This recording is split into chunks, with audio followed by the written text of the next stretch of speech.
Eu estava no escritório da construtora quando o homem entrou. Não bateu na porta, não pediu licença. Simplesmente empurrou e ficou ali, parado, me encarando com aquele olhar frio que gelou meu sangue na hora. Ele era alto, de terno preto, e trazia uma pasta de couro debaixo do braço. "Senhor Fernando Albuquerque?" perguntou, e eu senti que algo terrível estava prestes a acontecer. Meu coração disparou. Levantei devagar da cadeira, tentando manter a calma, mas minhas mãos tremiam. "Sou eu. Em que posso ajudar?" Ele deu um sorriso torto, jogou a pasta na minha mesa e disse algo que mudaria minha vida para sempre. "Seu filho Gabriel deve 180 mil reais para mim." As palavras saíram da boca dele como socos. 180 mil? Meu Gabriel? Aquilo não podia ser verdade. Meu filho estava em Boston, estudando, construindo um futuro. Eu paguei cada mensalidade, cada centavo que ele precisava. "Deve haver um engano", eu disse, mas minha voz saiu fraca, insegura.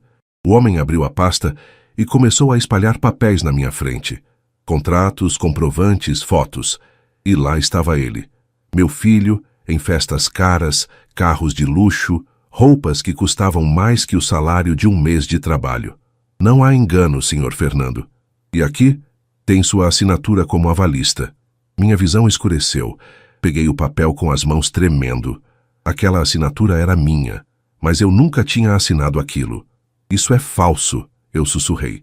"Pode ser", o homem disse, "mas vai custar caro provar. E enquanto você tenta, eu vou começar a tomar o que é meu, sua empresa, seus bens, tudo." Ele se levantou, ajeitou o terno e me olhou de cima. "Você tem 30 dias. Ou me paga, ou seu filho aprende do jeito difícil o que acontece quando se brinca com gente séria." A porta bateu. Fiquei sozinho, olhando aquelas fotos. E então, pela primeira vez desde que minha esposa morreu, eu chorei. Não de tristeza, de traição. Paguei tudo para meu filho estudar no exterior, até um agiota aparecer cobrando uma dívida dele. Essa é minha história, e hoje, aos 58 anos, ainda custa acreditar que cheguei até aqui. Meu nome é Fernando Albuquerque, e durante 30 anos construí uma vida honesta. Tijolo por tijolo, contrato por contrato, erguendo prédios e sustentando sonhos. Tenho uma construtora de médio porte na zona sul de São Paulo, e sempre me orgulhei de nunca ter dado um golpe, nunca ter enganado ninguém. Minha palavra sempre valeu mais que qualquer papel assinado. Antes de continuar, me conta nos comentários de onde você está assistindo essa história. E se inscreva no canal para não perder nada, porque o que vem a seguir vai mexer com você tanto quanto mexeu comigo. Minha história começa muito antes daquele homem de terno preto entrar no meu escritório. Começa numa noite fria de 2019, quando segurei a mão da minha esposa Clara pela última vez. Ela estava internada fazia 2 meses, lutando contra um câncer que nenhum tratamento conseguiu vencer. Gabriel, nosso filho único, tinha 19 anos e estava comigo no quarto do hospital. "Cuida dele, Fernando", ela sussurrou com a voz fraca. "Dá para ele tudo o que a gente nunca teve." Prometi.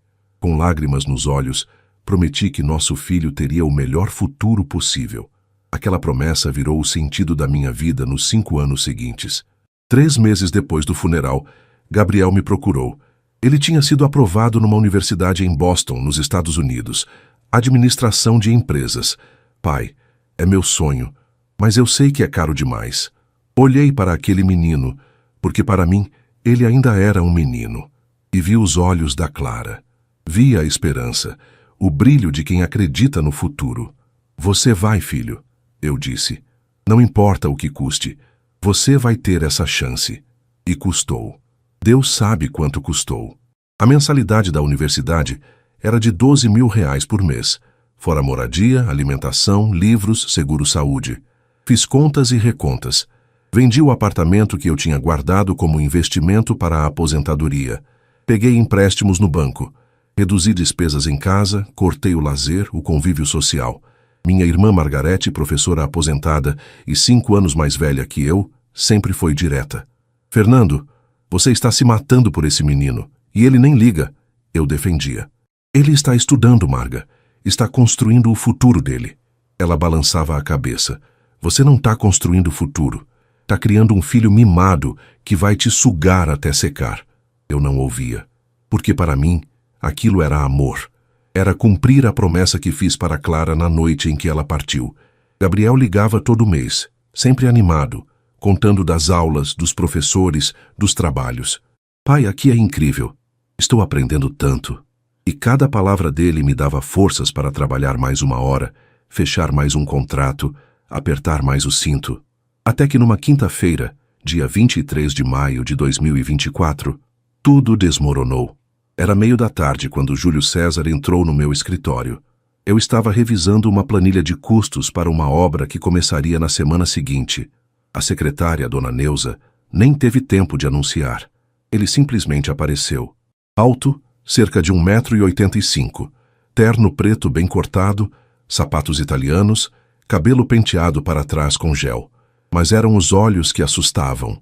Frios, calculistas, olhos de quem já viu e fez coisas que gente comum nem imagina. Senhor Fernando Albuquerque. A voz era grave, pausada. Sou eu. O senhor tem hora marcada? Ele não respondeu. Apenas caminhou até minha mesa, jogou uma pasta de couro em cima dos meus documentos e se sentou na cadeira em frente sem pedir licença. Não vou tomar muito do seu tempo, senhor Fernando. Sou Júlio César e estou aqui para resolver uma pendência financeira. Meu estômago apertou. Pendência? Não tenho nenhuma dívida em aberto. Ele sorriu. Um sorriso sem humor. Não o senhor diretamente, mas seu filho Gabriel. Esse sim tem uma dívida considerável comigo. Senti o chão sumir debaixo dos meus pés. Gabriel? Meu filho está em Boston estudando. Deve haver um engano. Não há engano nenhum. Ele abriu a pasta devagar, com movimentos calculados, saboreando cada segundo da minha agonia.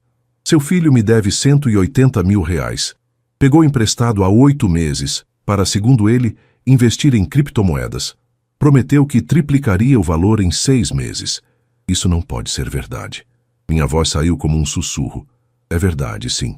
Ele começou a colocar papéis na minha frente. Contratos com a assinatura de Gabriel. Comprovantes de transferência. E então vieram as fotos. Gabriel na porta de uma boate cara. Gabriel dirigindo um carro conversível. Gabriel com roupas de marca, relógios que custavam fortunas, cercado de pessoas que eu nunca tinha visto. Meu filho, meu menino, vivendo uma vida que eu nunca imaginei que ele levava. Como você conseguiu essas fotos? Senhor Fernando, quando se empresta 180 mil reais para alguém, a gente acompanha de perto o que essa pessoa faz com o dinheiro. E posso garantir, seu filho não investiu 1 centavo em criptomoeda. Ele investiu em festas, carros, roupas e curtição. Minhas mãos tremiam. Eu vou ligar para ele agora. Isso tem que ser algum mal-entendido. Pode ligar. Mas enquanto você tenta entender o que seu querido filho aprontou, quero que veja mais uma coisa. Ele empurrou outro documento na minha direção. Esse aqui é um contrato de aval, com sua assinatura. Peguei o papel. E ali estava. Minha assinatura do jeito que sempre assino, logo abaixo de uma cláusula que me tornava responsável pela dívida de Gabriel caso ele não pagasse. Eu nunca assinei isso, eu disse, e minha voz saiu mais alta, mais firme. Nunca vi esse papel na minha vida. Posso imaginar, Júlio disse, e pela primeira vez eu vi algo parecido com satisfação no rosto dele. Mas vai ser difícil provar. Enquanto isso, a dívida corre juros, 4% ao mês. E você tem 30 dias para me pagar 180 mil reais, ou eu começo a tomar o que é meu por direito, começando por essa empresa. Ele se levantou, ajeitou o terno, pegou a pasta e caminhou até a porta. Antes de sair, virou-se para mim uma última vez. Ah, e senhor Fernando, seu filho sabia exatamente o que estava fazendo quando falsificou sua assinatura. Pergunte a ele, se ele for homem o suficiente para admitir. A porta bateu. Fiquei sozinho no escritório, rodeado de papéis, fotos e mentiras. Do lado de fora, ouvia o barulho da construção, das máquinas, da vida seguindo como se nada tivesse acontecido. Mas para mim, tudo tinha acabado de desmoronar. Peguei o celular com as mãos tremendo e liguei para Boston. O telefone tocou 4 vezes antes de Gabriel atender. Eram quase 6 da tarde em São Paulo, 12:30 em Boston. Imaginei meu filho no intervalo das aulas, talvez almoçando no campus, sem saber que a vida dele, e a minha, estava prestes a virar do avesso. Oi, pai, que surpresa! Tudo Tudo bem? A voz dele era leve, despreocupada. Aquilo me doeu mais do que qualquer coisa. Como ele conseguia parecer tão tranquilo? Gabriel, preciso que você me diga a verdade, agora. Tentei manter a voz firme, mas ela tremia. Verdade sobre o quê? Aconteceu alguma coisa? Você pegou 180 mil reais emprestado com um agiota? Silêncio do outro lado. Um silêncio pesado, denso, que durou uma eternidade. Eu ouvi a minha própria respiração acelerada, o coração batendo forte no peito. Pai, Responde, Gabriel, é verdade ou não? Foi só um investimento, pai. Ia dar certo, mas... Um investimento. Minha voz subiu. Investimento em quê? Em festas, em carros, em roupa de marca? Como você sabe disso? Porque o homem que você deve apareceu aqui, no meu escritório, com fotos, contratos e um documento com minha assinatura falsa, me colocando como avalista dessa loucura. Pai, calma. Não me pede para ter calma. Eu estava gritando agora, algo que nunca fiz com meu filho. Você falsificou minha assinatura? Você usou meu nome para pegar dinheiro com bandido? Eu ia pagar, pai. Eu só precisava de mais tempo. O investimento ia dar certo, mas o mercado caiu e... Para de mentir. As lágrimas desceram. Para de mentir para mim, Gabriel. Não teve investimento nenhum. Você gastou tudo em curtição, em luxo, enquanto eu aqui me matava de trabalhar para pagar seus estudos. Outro silêncio. Pai, eu sinto muito. Você sente muito? Minha voz saiu quebrada. Você destruiu tudo, Gabriel. Tudo que eu construí em 30 anos está em risco por causa de você. E tudo que você tem para dizer é que sente muito? O que você quer que eu faça? Eu não tenho esse dinheiro. Eu também não tenho. Eu vendi tudo o que eu tinha para te pagar a faculdade. Peguei empréstimos, cortei despesas, trabalhei feito condenado. E você estava lá curtindo, gastando dinheiro que não era seu, vivendo uma vida de mentira. Você sempre resolve tudo, pai. Você vai dar um jeito, você sempre dá. Aquelas palavras foram como uma facada. Você sempre dá um jeito. Como se eu fosse obrigado. Como se fosse meu dever limpar a sujeira que ele fez. Não dessa vez, Gabriel. Minha voz saiu baixa, mas firme. Não dessa vez. O que você quer dizer? Quero dizer que você vai ter que resolver isso sozinho. Você é adulto. Você fez suas escolhas. Agora vai ter que lidar com as consequências. Pai, você não está falando sério. Esse cara é perigoso, ele pode... Eu sei que ele é perigoso. Por isso mesmo você nunca deveria ter mexido com ele, mas mexeu. E agora vai aprender a diferença entre ser sustentado e ser responsável. Pai, por favor. Desliguei. Deixei o celular cair na mesa e afundei na cadeira. Meu corpo inteiro tremia. 30 anos de trabalho honesto. 30 anos construindo uma reputação, uma empresa, uma vida digna. E meu próprio filho tinha colocado tudo em risco sem pensar duas vezes. Peguei a foto que tinha na mesa. Eu, Clara e Gabriel num domingo de sol na praia, 10 anos atrás. Gabriel tinha 14 anos e sorria abraçado à mãe. Aquele menino ainda existia? Ou eu tinha criado um estranho egoísta que só sabia pedir e gastar? Chorei. Chorei pela primeira vez desde o funeral da Clara. Não de tristeza, mas de traição, de decepção, de dor. E no meio daquele desespero, só conseguia pensar numa coisa. O que eu fiz de errado? Naquela noite, não consegui dormir. Fiquei virando na cama, olhando para o teto, revivendo cada momento da ligação com Gabriel. Cada palavra dele ecoava na minha cabeça. Você sempre resolve, pai. Você sempre dá um jeito. Às 6 da manhã desisti de tentar dormir. Tomei banho, me vesti e fui até a casa da minha irmã Margarete. Ela morava num apartamento pequeno em Pinheiros, a 20 minutos da minha casa. Toquei a campainha às 7 em ponto. Ela abriu a porta ainda de roupão com cara de sono. Fernando, que aconteceu? Posso entrar, Marga? Ela viu meu rosto e abriu espaço imediatamente. Entra, vou fazer café. Sentei na mesa da cozinha enquanto ela preparava o café. O cheiro forte e familiar me trouxe uma pontada de conforto. Margarete sempre teve esse dom. A casa dela, por mais simples que fosse, sempre pareceu um refúgio. Então, ela perguntou colocando uma xícara fumegante na minha frente. O que esse menino aprontou agora? Contei tudo. O agiota, a dívida, as fotos, a assinatura falsa. Falei da ligação com Gabriel, das desculpas vazias, da frieza com que ele esperava que eu resolvesse mais uma vez. Margarete me ouviu em silêncio, mexendo o café dela devagar, sem me interromper. Quando terminei, ela suspirou fundo. Eu te avisei, Fernando. Eu sei. Faz 5 anos que eu te aviso. Você tá mimando demais esse menino. Tá dando tudo na mão dele. E ele não aprende a valorizar nada porque nunca precisou lutar por nada. Eu só queria dar para ele o que eu nunca tive, Marga. Uma educação boa, oportunidades. Dar oportunidade é diferente de fazer tudo por ele. Ela bateu a xícara na mesa com mais força do que pretendia. Clara te pediu para cuidar dele, não para destruir ele. E é isso que você está fazendo, Fernando. Você está criando um adulto imaturo, irresponsável, que acha que o mundo gira em torno dele. Eu não sabia que ele estava fazendo isso. Você não sabia porque não quis ver. Quantas vezes ele pediu dinheiro extra? Quantas vezes você mandou sem perguntar para quê? Quantas vezes ele disse que estava precisando de mais e você nem questionou? Eu não respondi, porque ela estava certa. Gabriel tinha pedido dinheiro extra inúmeras vezes. Material de estudo, ele dizia. Trabalho em grupo, passeio educativo, livro importante. E eu sempre mandava, sempre, sem questionar, sem duvidar. O que eu faço agora, Marga? Ela pegou minha mão. Você faz o que deveria ter feito há muito tempo. Deixa ele cair. Deixa ele sentir o peso das escolhas dele.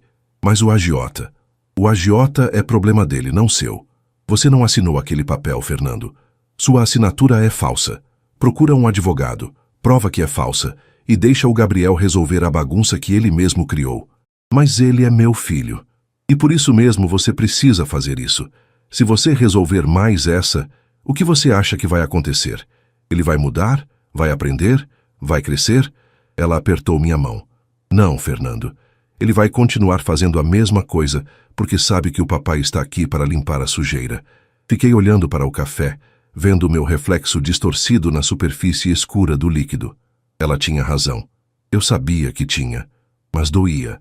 Doía aceitar que o filho que eu criei com tanto amor tinha se tornado alguém que eu não reconhecia mais. E se acontecer alguma coisa com ele? Vai acontecer. Ele vai sofrer, vai passar vergonha, vai ter que trabalhar, correr atrás, se humilhar. Mas sabe o que mais vai acontecer? Ele vai crescer. Vai aprender que ações têm consequências. E um dia talvez ele vai te agradecer por ter tido coragem de deixar ele cair agora. Terminei o café em silêncio.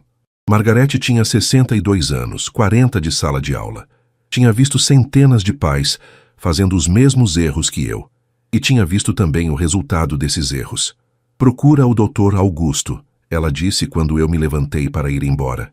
Ele é um bom advogado e vai te dar a direção certa. Obrigado, Marga. Ela me abraçou apertado. Você é um bom pai, Fernando. Mas ser bom pai não é dar tudo. É ensinar a conquistar. Saí de lá com o coração ainda pesado, mas com uma decisão tomada. Pela primeira vez na vida, eu ia dizer não para meu filho. Ia sustentar esse não, não importava quanto doesse. Dr. Augusto Mendes era advogado desde antes de eu nascer. 67 anos, cabelos brancos bem aparados, óculos de grau apoiados na ponta do nariz. Ele tinha um escritório no centro de São Paulo, que mais parecia uma biblioteca antiga. Livros do chão ao teto, cheiro de papel velho e sabedoria.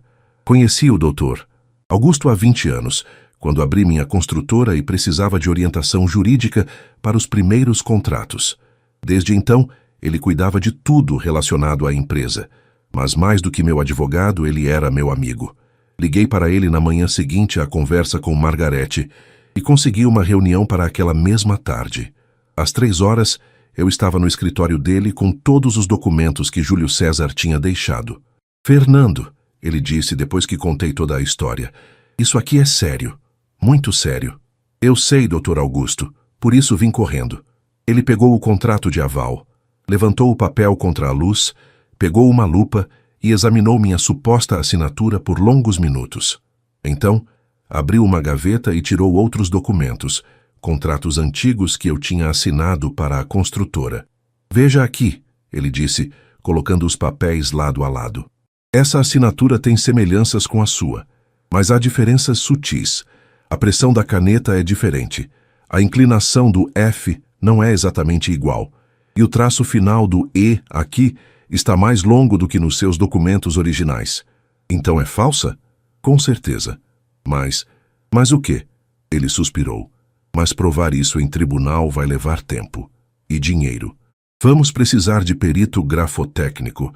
Provavelmente vamos ter que entrar com ação declaratória de falsidade. E durante todo esse processo, esse agiota pode tentar outras formas de pressão. Ele me deu 30 dias, Dr. Augusto. Então não temos muito tempo. Vou fazer o seguinte. Vou entrar imediatamente com uma ação cautelar para suspender qualquer cobrança até que se prove a autenticidade da assinatura. Vou notificar esse Júlio César judicialmente que você contesta o documento. E vou começar o processo de perícia. E a dívida do Gabriel? Dr. Augusto tirou os óculos e me olhou direto nos olhos. A dívida do Gabriel não é sua, Fernando. Juridicamente falando, você não tem obrigação nenhuma de pagar. O garoto fez a besteira. Ele que arque com as consequências. Mas se o agiota pressionar ele, o Gabriel é adulto. Ele tem 24 anos. Ele sabia o que estava fazendo quando pegou esse dinheiro. E sabia que estava fazendo algo ilegal quando falsificou sua assinatura. Ele fez uma pausa. Fernando, você é meu amigo há 20 anos. E por isso vou te falar com toda a honestidade. Se você pagar essa dívida, você não vai estar ajudando seu filho. Vai estar prejudicando ele. Como assim? Porque você vai estar dizendo para ele que não importa o que ele faça, sempre vai ter alguém para limpar a bagunça. E isso, meu amigo, é uma das piores coisas que um pai pode ensinar para um filho. Aquelas palavras doeram, mas eu sabia que eram verdadeiras. Dr. Augusto continuou. Deixa eu te contar uma história. Há 15 anos defendi um caso parecido. Um empresário cujo filho tinha se metido em dívidas de jogo. O pai veio me procurar querendo pagar tudo para proteger o filho. Eu aconselhei ele a não fazer isso. Ele não me ouviu. Pagou a dívida e sabe o que aconteceu? 2 anos depois, o filho estava devendo o dobro, porque ele aprendeu que o papai sempre resolveria. E o que aconteceu? Na segunda vez o pai me ouviu, não pagou. O filho teve que vender o carro, o apartamento, trabalhar em 2 empregos para pagar a dívida. Demorou 3 anos. Foram 3 anos difíceis. Mas sabe onde esse rapaz está hoje? É gerente regional de uma multinacional. Casado, 2 filhos, vida estabilizada. E sempre que vê o pai, agradece por ele ter tido coragem de deixar ele cair. Fiquei em silêncio, absorvendo aquilo. Fernando. Doutor. Augusto disse com voz suave. Você foi um pai exemplar. Deu tudo o que podia e mais um pouco. Mas chegou a hora de ensinar a última lição. Responsabilidade. E essa lição só se aprende caindo. Eu não sei se tenho coragem. Eu sei que tem. Porque você não construiu uma empresa em 30 anos sem ter coragem. Você só precisa usar essa mesma coragem agora, com seu filho. Assinei os papéis autorizando o Dr. Augusto a me representar. Saí do escritório dele com uma mistura de alívio e medo. Alívio porque tinha um plano. Medo porque sabia que o caminho à frente seria doloroso. No caminho para casa, o telefone tocou. Era Gabriel. Atendi. Pai, a gente precisa conversar. Pode falar. Não, pessoalmente. Eu vou voltar para o Brasil. Meu coração apertou. Quando? Amanhã eu consigo pegar um voo amanhã de manhã. Chego em São Paulo no sábado de noite. Gabriel, não precisa... Precisa sim, pai. Eu preciso olhar no seu olho e te pedir perdão. E a gente precisa resolver isso juntos. Algo na voz dele era diferente. Havia menos arrogância, menos certeza. Havia medo? Arrependimento? Eu não sabia ao certo. Tá bom. Me avisa quando pousar. Tá, pai. E... Pai... Fala. Eu tô com medo. Pela primeira vez desde que tudo começou, eu ouvi meu filho de verdade. Não o adulto arrogante que achava que eu resolveria tudo, mas o menino assustado que cometeu um erro enorme e não sabia como consertar. Eu também tô, filho. Eu também tô. Gabriel pousou no aeroporto de Guarulhos às 22h35 de sábado. Eu estava lá esperando, encostado no carro, vendo os passageiros saírem com suas malas, reencontrando famílias, amigos. Meu estômago estava embrulhado. Não via meu filho pessoalmente havia quase 1 ano, desde o Natal passado, quando ele veio passar as festas. Então o vi. Ele saiu empurrando um carrinho com 2 malas grandes. Estava mais magro, com barba por fazer, olheiras fundas. Não parecia o rapaz das fotos que Júlio César me mostrou, sorridente, cercado de luxo. cansado, assustado. Nossos olhos se encontraram. Por um segundo, nenhum de nós se moveu. Então ele largou o carrinho e veio correndo. Me abraçou forte e senti seu corpo tremer. Pai, vamos para casa, filho. A viagem foi em silêncio. Gabriel olhava pela janela, vendo a cidade passar, e eu dirigia com a garganta apertada. O que eu ia dizer? Como ia começar essa conversa? Eu tinha ensaiado 1000 vezes na cabeça, mas agora que ele estava aqui, tudo parecia insuficiente. Chegamos em casa perto da meia-noite. Gabriel subiu as malas para o quarto dele, o mesmo quarto de sempre, com os pôsteres de banda que ele gostava na adolescência, os troféus de futebol da escola, a foto da mãe na mesinha de cabeceira. Eu fiz café. Quando ele desceu, nos sentamos na mesa da cozinha, a mesma mesa onde 1000 conversas aconteceram ao longo dos anos. Aniversários, aprovações em provas, planos para o futuro, e agora isso. Pai, Deixa eu falar primeiro, Gabriel. Minha voz saiu mais firme do que eu esperava. Eu passei a semana inteira pensando no que eu ia dizer quando você chegasse aqui. Pensei em gritar, em brigar, em te fazer sentir o peso do que você fez. Mas a verdade é que eu só quero entender uma coisa. O quê? Por quê? Por que você fez isso? Ele abaixou a cabeça. Ficou em silêncio por um tempo que pareceu eterno. Então, com a voz baixa e quebrada, começou a falar. Eu não sei explicar direito, pai. Quando eu cheguei em Boston, tudo era novo, diferente. As pessoas lá tinham um padrão de vida que eu nunca tinha visto. Carros importados, roupas caras, viagens. E eu queria fazer parte daquilo. Mas você estava lá para estudar. Eu sei, pai. Mas eu me senti inferior. Os caras ostentavam, e eu ficava quieto no canto com meu celular velho, minhas roupas simples. Aí começaram os convites para festas, eventos. Eu ia, mas sempre como o pobretão. Até que um dia... O quê? Um amigo me apresentou um cara que investia em criptomoedas. Ele mostrava as fotos dele viajando, os lucros absurdos que tinha. E eu pensei, é isso, vou investir, vou ganhar uma grana e vou parar de depender do meu pai para tudo. E você pegou dinheiro com agiota para isso. Eu achei que ia dar certo, pai. Eu realmente achei. O cara mostrou gráficos, tendências, prometeu que em 6 meses eu triplicaria o dinheiro. Só que era mentira. Ele assentiu com lágrimas nos olhos. Era golpe. O cara sumiu com o dinheiro de todo mundo. E quando eu vi, eu estava devendo 180 mil para o Júlio e não tinha como pagar. E a assinatura falsa? Gabriel respirou fundo. O Júlio disse que só me emprestaria se eu trouxesse um avalista. Eu falei que não tinha ninguém. Ele disse que sem avalista, os juros seriam muito maiores.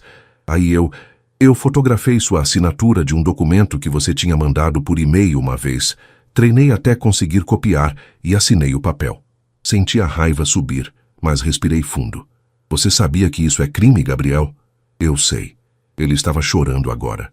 Eu sei, pai. Eu fiz uma burrice atrás da outra. E agora eu coloquei você em risco. Coloquei a empresa em risco.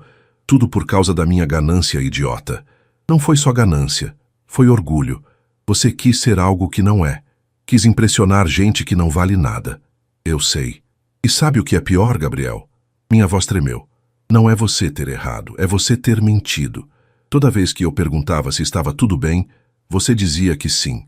Toda vez que mandava dinheiro extra, você inventava uma desculpa. Você me enganou, filho. Durante meses. Pai, eu sinto muito. Não basta sentir muito. Eu bati a mão na mesa.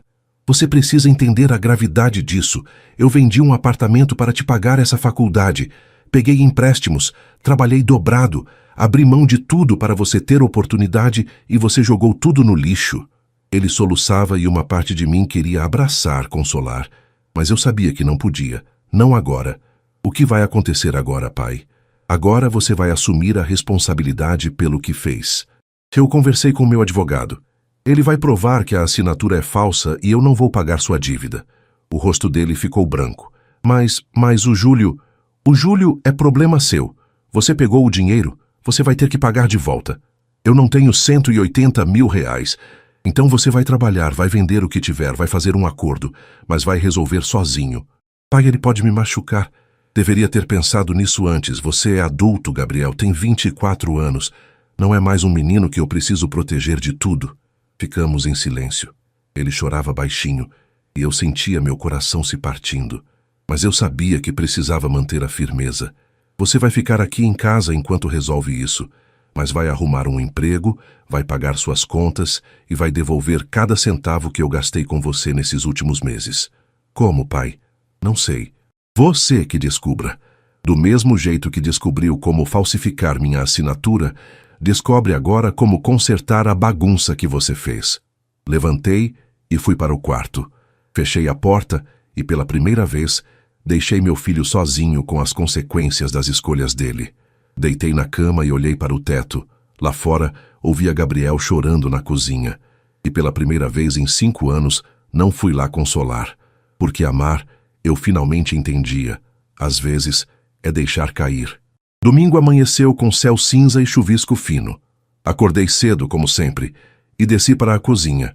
Gabriel estava dormindo no sofá da sala, enrolado num cobertor, com o rosto ainda marcado pelas lágrimas da noite anterior. Fiz café em silêncio e sentei na varanda. A chuva a tamborilar no telhado me trouxe uma paz estranha. Por mais doloroso que tudo estivesse sendo, havia algo de libertador em finalmente ter colocado os pontos nos is. Gabriel apareceu meia hora depois com cara de quem não dormiu direito. Pegou uma xícara de café e sentou ao meu lado sem dizer nada. Ficamos assim por longos minutos, apenas olhando a chuva cair. Pai, ele disse finalmente, eu preciso te contar uma coisa. Pode falar. O Júlio não é só agiota. Ele trabalha com outras coisas também. Coisas ilegais. E quando eu comecei a atrasar os pagamentos, ele começou a me pressionar para fazer umas entregas para ele. Meu sangue gelou. Que tipo de entregas? Eu nunca fiz, pai, eu juro. Mas ele disse que se eu não pagasse ou não trabalhasse para ele, ia fazer algo com você, com a construtora. Levantei, fui até ele e segurei seus ombros. Gabriel, olha para mim. Você precisa me dizer exatamente o que esse homem ameaçou fazer. Ele estava tremendo. Ele disse que ia inventar problemas na construtora, que conhece gente na prefeitura que poderia paralisar suas obras, inventar irregularidades. Ele disse que ia te destruir se eu não pagasse. Senti a raiva ferver dentro de mim. Não era só pela dívida, era a extorsão, ameaça. Esse homem tinha transformado a besteira do meu filho em algo muito maior e mais perigoso. Quando ele disse isso? Há 2 semanas. Foi quando eu decidi voltar para o Brasil. Eu não aguentava mais, pai. Eu estava tendo pesadelo toda noite. Peguei o telefone e liguei para Dr. Augusto. Mesmo sendo domingo, ele atendeu. Fernando? Doutor? Augusto, o senhor pode vir aqui em casa? Tenho informações novas sobre o caso. E acho que ficou ainda mais sério. Ele chegou 1 hora depois, com uma pasta debaixo do braço e cara de quem já esperava novidades ruins. Gabriel contou tudo de novo. O investimento, o golpe, as ameaças, a tentativa de recrutamento para atividades ilegais. Dr. Augusto ouvia atento, fazendo anotações. Quando Gabriel terminou, ele tirou os óculos e limpou devagar, como sempre fazia quando estava pensando. Gabriel, você sabe que essas ameaças que você relatou são crimes, né? Extorsão, associação criminosa. Se conseguirmos provar, esse Júlio pode responder criminalmente. Mas eu não tenho provas. Foi tudo por mensagem e eu apaguei tudo com medo. Mas o celular guarda histórico. Se você me autorizar, posso fazer uma perícia digital no seu aparelho. Tem grande chance de recuperarmos essas mensagens. Gabriel olhou para mim e eu assenti. Ele entregou o celular para Dr. Augusto. Vou levar isso para um especialista que trabalha comigo. E vou fazer mais uma coisa. Vou notificar a Polícia Federal. Se esse homem está envolvido com atividades ilícitas e está usando ameaças para coagir, isso é caso de polícia. Mas e se ele vier atrás do meu pai? Gabriel perguntou com a voz falhando. Por isso mesmo vamos notificar as autoridades agora, para que ele saiba que está sendo investigado. Isso geralmente faz esse tipo de gente recuar. Dr. Augusto se levantou. Fernando, você vai precisar reforçar a segurança da sua casa e da construtora por enquanto. E Gabriel, você vai precisar depor. Está preparado? Gabriel assentiu.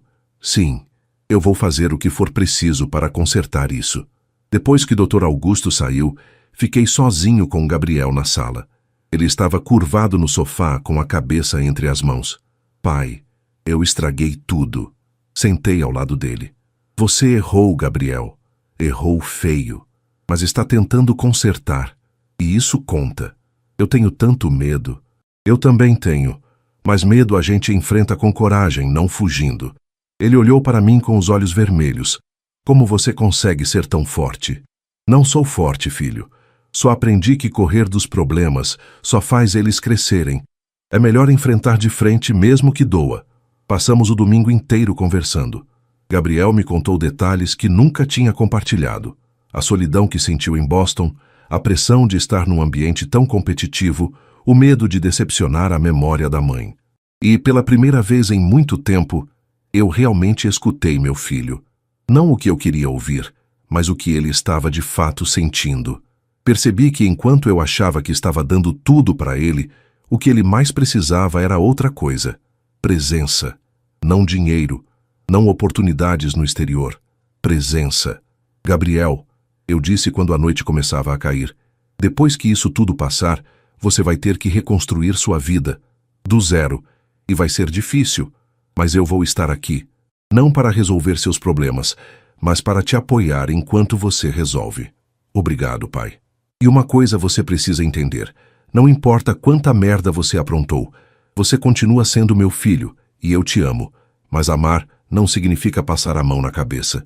Significa ajudar você a crescer, mesmo quando dói. Ele me abraçou, e naquele abraço senti que talvez, apenas talvez, ainda houvesse esperança. Na segunda-feira de manhã, Dr. Augusto ligou cedo. Fernando, preciso que você e Gabriel venham ao meu escritório, agora. Chegamos lá às 9 horas. Dr. Augusto estava com um homem de terno que ele apresentou como o delegado Marcelo Freitas, da Polícia Federal. Senhor Fernando, Gabriel. O delegado cumprimentou. Dr. Augusto me passou todas as informações do caso. E conseguimos recuperar as mensagens do celular do Gabriel. O que encontramos é significativo. Ele abriu um laptop e nos mostrou uma série de mensagens entre Gabriel e Júlio César. Ameaças explícitas, propostas para Gabriel transportar mercadorias sem especificar o quê. Referências a outras pessoas que não pagaram e se arrependeram. Esse Júlio César já está na nossa mira há algum tempo, o delegado explicou. Ele opera um esquema de agiotagem misturado com outras atividades ilícitas, mas nunca conseguimos provas suficientes, até agora. O que isso significa? Perguntei. Significa que o Gabriel, ao aceitar colaborar conosco, pode ajudar a desmantelar essa operação. E, em troca, podemos oferecer proteção e possivelmente uma redução ou até isenção da dívida, considerando que ele foi vítima de extorsão. Gabriel se sentou na cadeira, branco como papel. Eu vou ter que testemunhar contra ele? Sim, e possivelmente usar um gravador em futuras conversas, se ele te procurar de novo. Ele vai saber que fui eu que denunciei. Por isso vamos oferecer proteção. Você e seu pai. Olhei para Gabriel. Ele estava apavorado, mas eu vi algo mais nos olhos dele. Determinação. Eu faço, ele disse. Se isso ajudar a consertar a burrada que eu fiz, eu faço. O delegado sorriu. Ótimo. Vamos começar agora. Preciso que você me conte tudo desde o início. Cada detalhe, cada conversa, cada ameaça. Passei as próximas 3 horas ouvindo meu filho relatar cada passo em falso que deu. Foi doloroso, mas também foi necessário. Enquanto Gabriel falava, o delegado anotava tudo, fazia perguntas, pedia esclarecimentos. Dr. Augusto ficava ao lado, garantindo que os direitos de Gabriel estavam sendo respeitados. No final da tarde, o delegado fechou o notebook. Temos material suficiente para começar uma investigação formal. Gabriel, você vai ter que ficar disponível para depor oficialmente. E se o Júlio entrar em contato, você me liga imediatamente. Entendido? Entendido. Saímos do escritório quando já estava escurecendo. No caminho para casa, Gabriel ficou calado, olhando pela janela. Pai? Fala, filho. Eu tenho medo do que pode acontecer. Eu também. Mas fazer a coisa certa quase sempre dá medo. A diferença é que agora você está escolhendo enfrentar esse medo em vez de fugir dele. Naquela noite recebi uma mensagem no celular. Número desconhecido. Senhor Fernando, soube que seu filho voltou. Vamos conversar essa semana. Júlio. Mostrei para Gabriel. Ele ficou pálido. Liga para o delegado, eu disse. Ele ligou. O delegado pediu que salvássemos o número e que, se Júlio marcasse uma reunião, Gabriel aceitasse, mas usando um gravador que a polícia forneceria. Está começando, Gabriel disse quando desligou. Sim, mas dessa vez você não está sozinho. E pela primeira vez desde que tudo começou, vi um brilho diferente nos olhos do meu filho. Não era mais arrogância ou medo, era responsabilidade. Júlio César marcou reunião para quinta-feira, meio-dia, num restaurante no Itaim Bibi. Gabriel chegou 15 minutos antes, com um gravador minúsculo preso debaixo da camisa. Cortesia da Polícia Federal. Eu estava num carro a 2 quarteirões, com o delegado Marcelo e 2 agentes monitorando tudo. Respira, Gabriel, o delegado disse pelo ponto eletrônico que meu filho usava. Mantenha calma e deixa ele falar. Quanto mais ele falar, melhor para nós. Vi pelo vidro Gabriel entrando no restaurante. Meu coração batia forte. Aquele era meu filho, se colocando em risco para corrigir o erro que cometeu. Júlio chegou 5 minutos depois. Mesmo à distância, dava para ver o porte intimidador dele. Eles se cumprimentaram e sentaram numa mesa no fundo. Áudio está limpo, um dos agentes confirmou. Colocaram o som no viva-voz para eu ouvir. Gabriel, quanto tempo? A voz de Júlio era calma, quase amigável, mas havia veneno embaixo. Oi, Júlio. Vim correndo quando seu pai mandou a mensagem. Ah, espera. Você que mandou, né? Fingindo ser ele? Silêncio.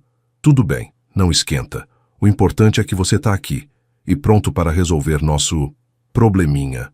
Sobre isso, Júlio, eu queria propor um acordo. Acordo? Júlio riu. Gabriel, você me deve R$180 mil. Não existe acordo.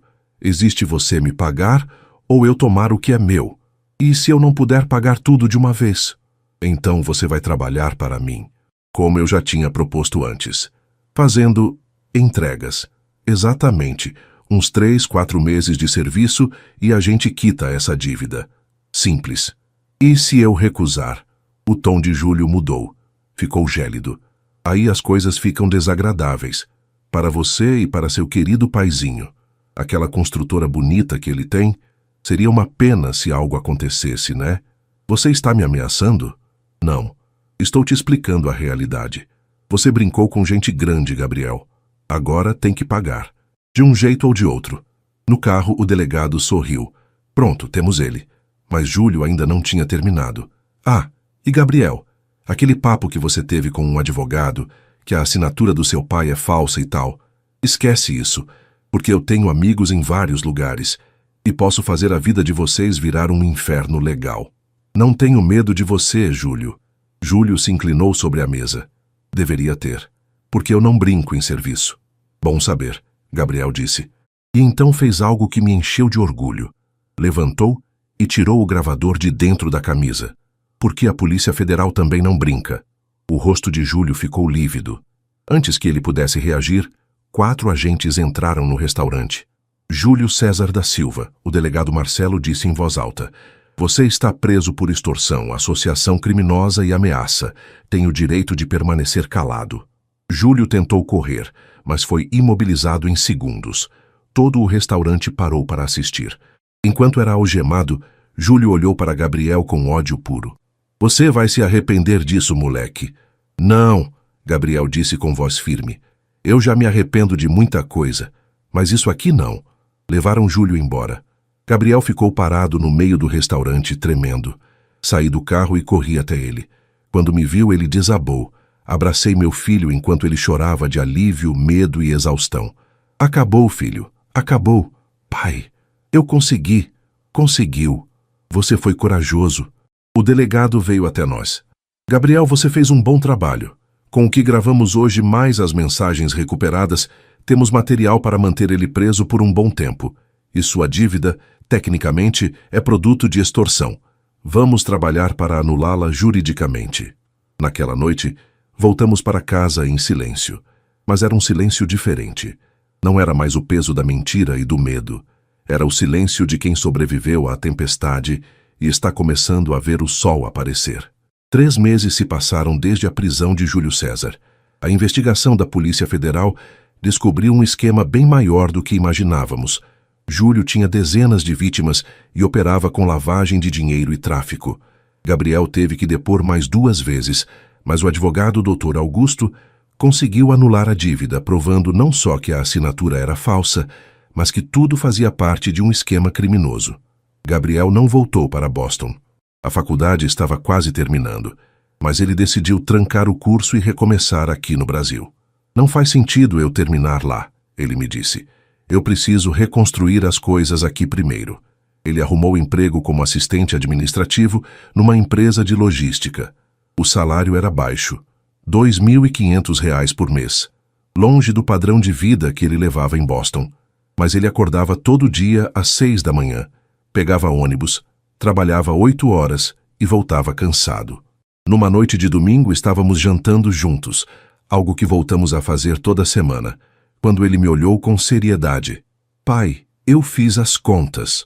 Com meu salário, conseguindo poupar uns R$ 800 por mês, vou demorar mais ou menos 10 anos para te pagar tudo que você gastou comigo em Boston. Gabriel, você não precisa... Preciso sim. Ele segurou minha mão. Eu sei que você não está cobrando, mas eu preciso fazer isso. Por mim. Para saber que eu posso consertar mesmo que demore. Senti os olhos marejarem. Tá bom, filho. E mais uma coisa. Ele puxou um papel do bolso. Eu me inscrevi para terminar a faculdade aqui, numa federal, à noite. Vai demorar mais 2 anos, mas eu vou me formar. E vou fazer por mim dessa vez, não para impressionar ninguém.